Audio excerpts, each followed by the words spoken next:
एक बार की बात है, राजीवगढ़ से शिवनगर तक के रास्ते में लोगों को आने जाने में काफी समय लगता था, क्योंकि उस बीच सबको एक पहाड़ से होकर गुजरना पड़ता था। इसलिए कुछ ठेकेदारों और बिल्डर्स ने एक नया प्रोजेक्ट बनाया, जिसमें दोनों जगहों के बीच पड़ने वाले पहाड़ को काटकर एक सुरंग बनाई जाएगी। जितनी जल्दी और एक्साइटमेंट से इस काम की शुरुआत हुई थी, उतनी ही जल्दी इसे रोकना भी पड़ गया, क्योंकि मजदूरों ने अपने हाथ खड़े कर दिए थे।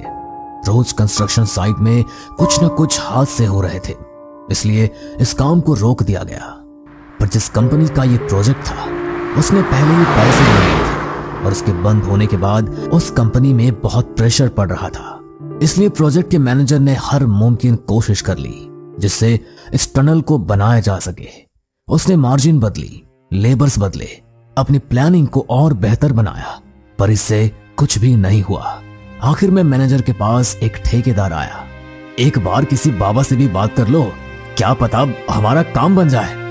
मैनेजर इन सब बातों पर विश्वास तो नहीं करता था, पर उसने एक बार कोशिश करने की सोची और एक तांत्रिक के पास पहुंचा। ये टनल नहीं बन सकता, जंगल की आत्माएं नाराज हो जाएगी।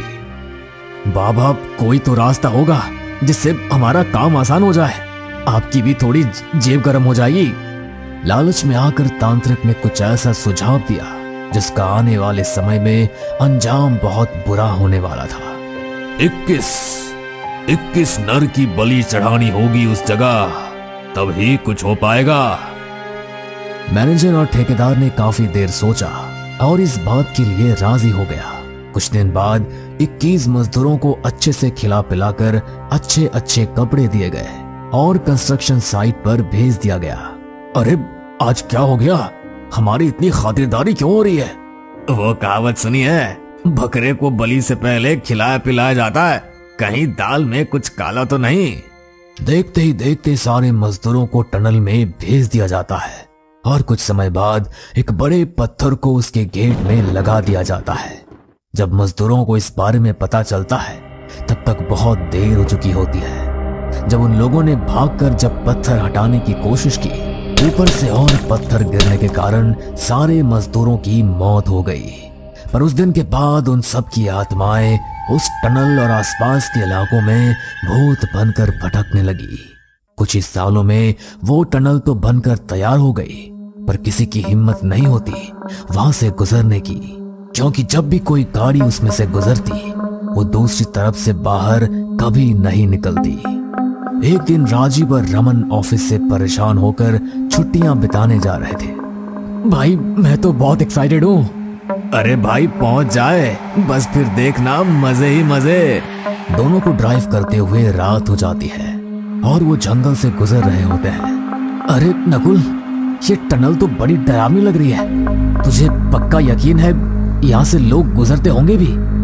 अरे यार चिल, सब ठीक है, क्या तू भी बेमतलब की बातों पर डर रहा है? जब नकुल की गाड़ी उस टनल के अंदर जाती है, टनल में बिल्कुल अंधेरा छा जाता है और गाड़ी की हेडलाइट भी ऑन ऑफ होने लगती है। भाई, ये क्या हो रहा है? मुझे भी नहीं पता यार, अब हम क्या करें? कुछ पल आगे जाने के बाद ही राघव की चीख निकल जाती है। अरे यार, क्या हुआ? आगे तो देख। जब नकुल की नजर आगे की ओर पड़ती है, वो देखता है 21 भूत जिनकी हालत बहुत खराब थी। किसी के हाथ टूटे हुए थे तो किसी के सर कटे हुए थे। धीरे धीरे सारे भूत नकुल की गाड़ी की तरफ आ रहे थे कि तभी राघव गाड़ी के बाहर निकलकर भागने लगता है। उसके पीछे पीछे नकुल भी भागने लगता है। कुछ देर भागने के बाद नकुल हनुमान चालीसा का जाप करने लगता है, जिससे वो भूत जो उनके पीछे भाग रहे थे वो चिल्लाने लगते हैं, जय हनुमान ज्ञान गुण सागर, जय हनुमान ज्ञान गुण सागर। राघव और नकुल मिलकर पूरी हनुमान चालीसा खत्म कर देते हैं और भागते हुए बेहोश हो जाते हैं। जब उनकी आंख खुलती है, सुबह हो चुकी होती है। राघव देख, हम तो टनल के बाहर हैं। देख भाई, तेरी गाड़ी भी सही सलामत यहीं खड़ी है। तो क्या वो सब बस एक सपना था? नहीं भाई, हनुमान जी ने हमें बचा लिया। भगवान का शुक्रगुजार होते हुए राघव और नकुल वापस अपने घर की ओर निकल जाते हैं। नहीं करना रिलैक्स, चल चल, घर बहुत प्यारी जगह है, वही मोमोज खाएंगे।